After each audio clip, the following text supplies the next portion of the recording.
અધિક માસની કૃષ્ણા એકાદશી એટલે પરમા એકાદશી.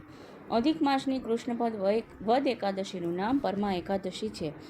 આ દિવસે નરોત્તમ એવા વિષ્ણુ પૂજન અને વ્રત કરવાનો વિધિ છે. સુમેઘા નામનો એક બ્રાહ્મણ ધર્મનિષ્ઠ હતો. તેની પત્ની પણ પતિપરાયણ હતી. પૂર્વજન્મના દોષને લીધે તે દંપતી બહુ નિર્ધન હતા. ભિક્ષા માગીને પોતાના ઉદરનો નિર્વાહ કરતા હતા.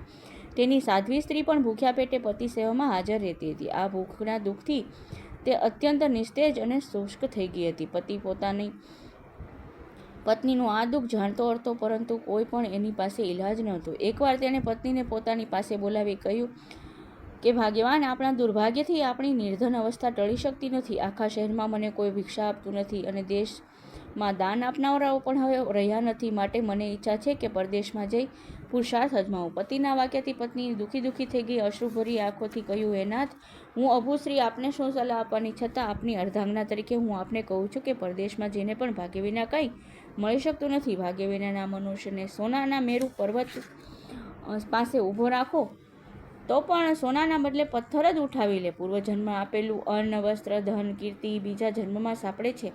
માટે આપણે પૂર્વમાં કંઈ આપ્યું જ નહીં હોય તો પ્રયત્નો કરવાનો કોઈ અર્થ નથી. જે મળે તેમાં સંતોષ માનીને ઈશ્વર ચિંતન કરીને અહીં જ રહીએ. હું કેવળ આપના આધારે જીવું છું.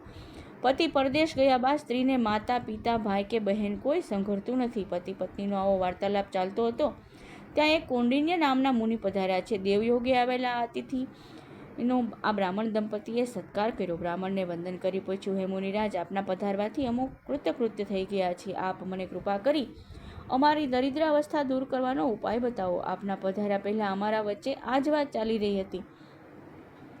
ઋષિએ કહ્યું છે, આપ સંતાપ અને દરિદ્રતાનું દુઃખ દૂર કરનારું અધિક માસ કૃષ્ણ એકાદશીનું વ્રત કરો. આ વ્રત સર્વપ્રથમ કુબેર નામના દેવે કર્યું હતું. ભગવાન શંકરે તેમના વ્રતથી પ્રસન્ન થઈ તેમને ધનના અધિપતિ બનાવ્યા છે. સત્યવાદી હરિશ્ચંદ્રે પણ આ વ્રત કર્યું હતું. તેનાથી તેમને સ્ત્રી, પુત્ર અને ગયેલું રાજ્ય પાછું મળ્યું. આમ કહી ઋષિએ તેમને વ્રતનો વિધિ કહી સંભળાવ્યો. સમય આવતા બંને પતિ પત્નીએ પરમા એકાદશીનું વ્રત કર્યું છે. એકાદશીથી લઈને વ્રતનો ઉપવાસ સહિત અમાવસ્યા સુધીનું પંચરાત્ર કર્યું છે.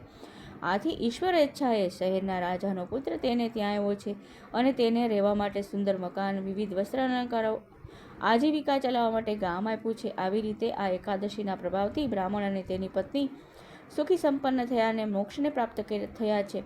જે કોઈ આ અધિક માસની એકાદશીનું વ્રત કરે છે અથવા તો આ વાત સાંભળે છે, વાર્તા સાંભળે છે, તેની ઈચ્છાઓ સફળ થાય છે અને મુક્તિ પામે છે. કૃષ્ણ કનૈયા લાલ કી જય. પૂર્ણ પુરુષોત્તમ ભગવાનની જય.